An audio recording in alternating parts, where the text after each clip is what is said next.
Hadis ni dia kata, innamad dunya li arba'i nafar. Li arba'ati nafar.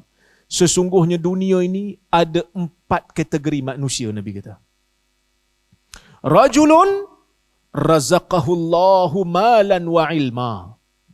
Satu orang, ini manusia pertama. Satu orang yang Allah Subhanahu wa taala berikan dia dengan harta dan ilmu.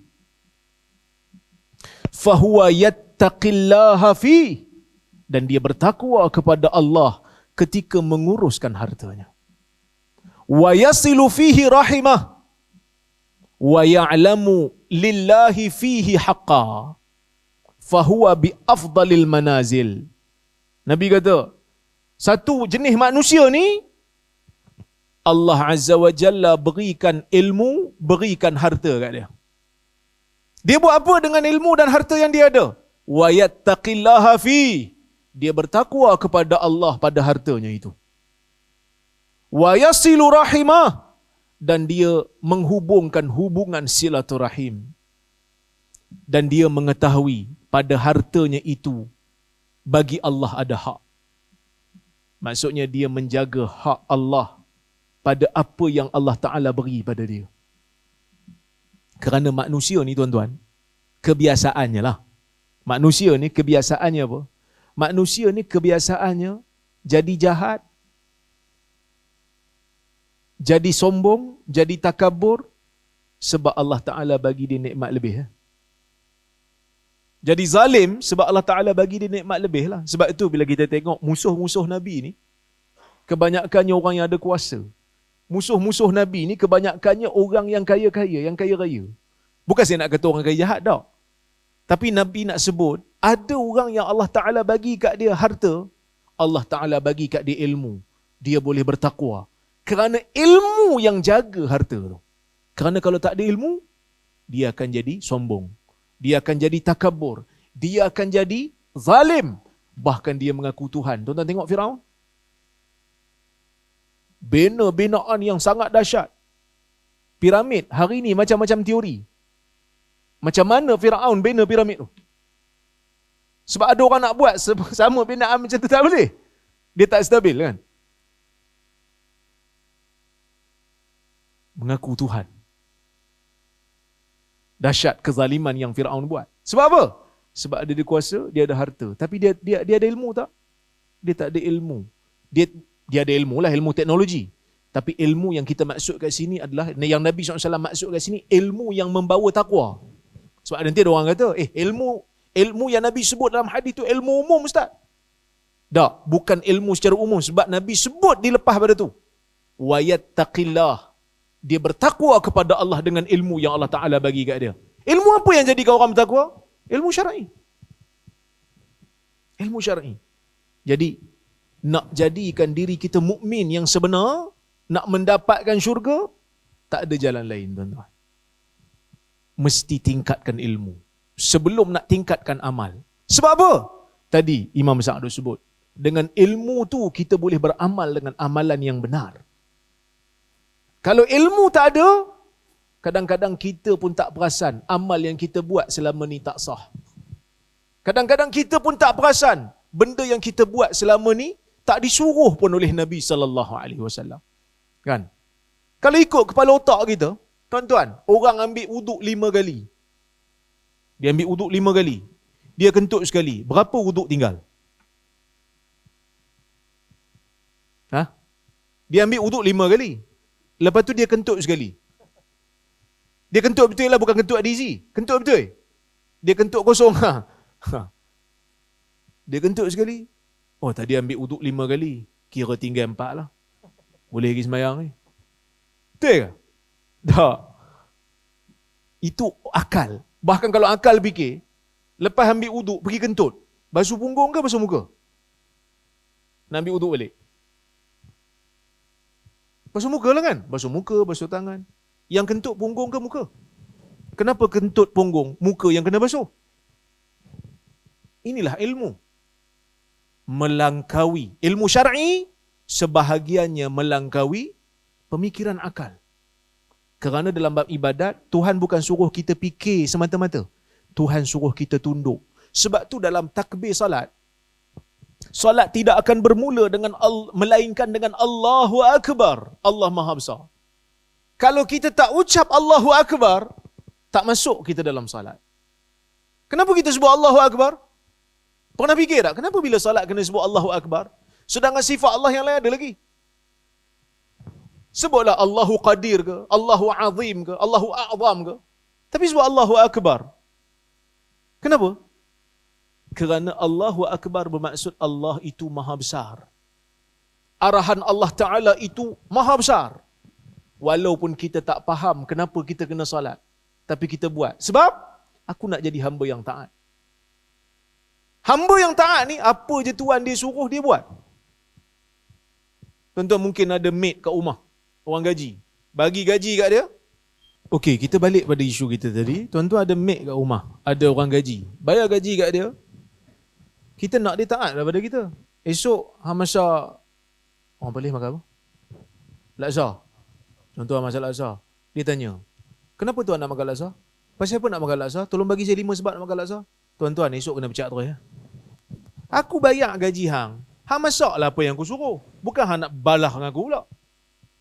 Allah Azza wa Jal inginkan manusia yang taat kepada dia. Tahu berkenaan dengan hukum hakam, laksanakan. Ya? Tak perlu untuk mendakwa-dakwi, terutama dalam bab ibadat. Bukan kita suruh mandulkan akal tak. Tapi dalam bab ibadat ni, tujuan Allah Azza wa Jal, maqasid, beri pada kita ibadat, nak suruh kita taat dan patuh. Seolah-olah kita nak beritahu pada Allah, Allahu Akbar, Allah Maha Besar. Arahan Allah itu besar pada aku. Walaupun aku tak faham kenapa aku kena rukuk sekali, sujud 2 kali dalam 1 rakaat, aku buat juga. Walaupun aku tak faham kenapa salat subuh 2 rakaat, kenapa salat isyak 4 rakaat, aku buat juga. Kerana aku nak jadi hamba Allah yang taat kepada dia. Jadi nak jadikan diri itu bi afdalil manazil, kata Nabi SAW, sebaik-baik tempat, manusia yang paling baik dalam dunia ni, orang yang ada ilmu dan orang yang ada amal, ada harta. Harta tu maksud amal lah. Kerana dia beramal dengan hartanya. Dia boleh kawal hartanya. Dan ada satu lagi golongan manusia, Nabi kata, rendah sikit. Apa dia? Wa rajulun razaqahu Allahu ilman wa lam yarzuqhu mala. Satu jenis manusia yang Allah Ta'ala bagi kat dia ilmu, tapi Allah Ta'ala tak bagi kat dia harta. Fahuwa sadiqun niyah, tapi niat dia bagus. Yaqul law anna li malan la amiltu amala bi amali fulan, dia kata. Niat dia bagus. Dia kata dalam diri dia, kalaulah aku ni ada harta, dah tentu aku buat macam amalan orang sebelum tadi ni. Orang baik. Fahuwa niyatuh. Dia akan dapat pahala seperti mana orang yang ada harta, yang beramal soleh. Fa ajruhuma sawa. Pahala mereka sama. Sebab apa sama? Sebab niat tadi. Imam Besar duk cerita tadi, niat, azam tadi. Kalau kita tak dapat buat kerana ada halangan luar, kita dapat pahala dah. Kita dapat pahala dah, Allah Ta'ala bagi dah. Wa rajulun a'ta'ahu Allahu malan wa lam yarzuqhu ilma. Razaqahu Allahu malan wa lam yarzuqhu ilma. Satu lagi jenis manusia, Allah Subhanahu wa Ta'ala bagi kat dia harta, tapi tak bagi kat dia ilmu. Fahuwa la yattaqillaha fi. Dia tak bertakwa kepada Allah dalam urusan hartanya. Walam yasil fihi rahimah. Dan dia tidak menghubungkan hubungan silaturahim. Dia berlaku jahat dengan manusia lain. Dia berlaku jahat dengan adik-beradik dia. Dia zalimi orang. Walam ya'lam anna lillahi fihi haqqa. Dan dia tak tahu pun apa hak Allah pada apa yang Allah Ta'ala bagi pada dia. Dia langgar semua. Ilmu tak ada. Harta banyak. Fahuwa bi akhbathil manazil. Inilah seburuk-buruk manusia. Dan ada satu lagi Nabi kata jenis manusia. Wa rajulun lam yarzuqhu Allahu ilman wala mala. Satu lagi jenis manusia, Allah Ta'ala tak bagi ilmu, Allah Ta'ala tak bagi harta. Fahuwa yaqul, dan dia berkata, law anna li malan la amiltu bi amali fulan. Kalau aku ada harta, aku akan buat perangai macam, maksud dia nak berlaku jahat dengan harta yang dia ada. Fahuwa niyatu fawizruhu ma sawa. Dia ni walaupun tak ada harta, tapi oleh kerana azam dia nak buat dosa tu ada, tapi terhalang sebab tak ada harta, maka dia telah mendapat dosa disebabkan oleh kerana keazaman dan halangan dia tak dapat buat tu bukan kerana dia batalkan sebab dia bertakwa. Kan kita sebut, kita kalau niat nak buat benda jahat, tiba-tiba tak jadi. Dapat pahala tak? Dapat pahala, tapi dengan syarat. Dibatalkan tu sebab takwa kita. Ish, tak bagus rasanya buat benda ni, berdosa, Tuhan murka. Tu dapat pahala. Tapi kalau tak buat, disebabkan oleh kerana halangan luar. Kalau tak kerana halangan tu aku buat dah, dosa dapat. Dosa dapat. Seperti mana sabda Nabi SAW, Al-qatil wal-maqtulu finnar. Orang yang membunuh dan orang yang dibunuh dalam neraka. Dalam hadis Nabi kata, Izal taqal muslimani bisayfayhima, al-qatil wal-maqtulu finnar. Bila orang Islam, dua orang bertarung lawan pedang, yang membunuh dan yang dibunuh dalam neraka. Sahabat tanya, Ya Rasulullah, hadal qatil wa ma balul maqtul. Ya Rasulullah, yang ni pembunuh. Okeylah masuk neraka. Hak yang dibunuh pasal apa? Nabi kata apa? Innahu kana harisan ala qatli akhi. Kerana dia bersungguh nak bunuh saudara dia tadi. Dia terbunuh, maka sebab tu dia tak membunuh. Kalau dia tak terbunuh, dia bunuh dah. Maka sebab tu dia mendapat dosa. Kerana dia tak buat tu kerana ada halangan luar, bukan kerana takwa dia membatalkan niat jahat dia tu. Jadi tuan-tuan, azam kita apa dia? Azam kita nak kembali ke syurga, nak menetapkan iman, nak meningkatkan iman dengan ilmu supaya kita dapat beramal. Supaya kita dapat beramal walaupun sekecil-kecil perkara. Kerana ilmu yang menjadikan kita ni boleh mengejar pahala. Keluar daripada masjid, sarung kasut. Orang utara panggil kasut lah kan, selipar tu kasut juga. Orang Perak pun sama. Pakai kasut pun kita dapat pahala daripada cara pakai kasut. Sarung belah kanan dulu. Nak cabut belah kiri dulu. Itu adalah sunnah Nabi SAW. Cuba fikirkan berapa banyak kita mengutip pahala apabila kita tahu dalam bab ni ada sunnah. Sunnah yang kecil-kecil je. Kita boleh kutip pahala. Kan? Hadirin mukminin rahmati Allah sekalian. Mudah-mudahan azam baru, semangat baru. Sebenarnya tak ada apa pun. Waktu ni sentiasa berjalan. Kadang-kadang kita seronok sangat pasal azam, pasal tahun baru ni, saya pun heran juga. Sebab kita dalam dewan exam ni tak tahu bila nak berhenti. Tiba-tiba, katalah tengah-tengah dewan exam, tiba-tiba 2-3 orang melompat. Melompat pasal apa? Dia kata kita dah masuk jam baru. Dia tak tahu bila nak exam nak berhenti.